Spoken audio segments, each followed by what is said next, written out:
Was hij nu op zijn minst al eens zelf gezien? Ja, zeg. Nee, heeft dat expres gedaan, of wat? Natuurlijk heeft hij dat expres gedaan. Van een onnozelaar. Maar die zijn spiegel moet er toch ook aanvangen? Dat kan toch niet anders? Hij zal het zich kunnen permitteren, hè? Maar ik niet alleszins. Koffietje? Nee, dank. Ik moet gaan werken. Mij graag. Ik heb geen oog dicht gedaan van de nacht. Ja, dat heb ik gemerkt, zeg. En Mieke, dat is toch niet normaal dat die gast er zomaar mee wegkomt? Maar je hebt hem toch gemaakt, hè? Maar ik heb mijn spiegel geplakt, alstublieft. Ik moet er wel een nieuwe kopen, hè. Ik bedoel, die gast, dat is niet alleen vandalisme wat dat hij doet, maar ook nog eens vluchtmisdrijf. Oh, jaag je zo niet op, zeg. Hé, dat is juist wat hij wil, hè? Ja, het is hem goed gelukt. Allee, ik ben weg.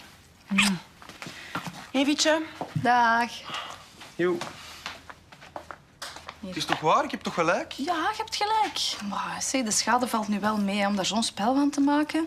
Evie, daar gaat het niet om. Het gaat om het principe. Dat is wat dat die gast denkt, dat ik er geen spel van ga maken. Maar het zal niet waar zijn, ze. Da-da-da-da-da.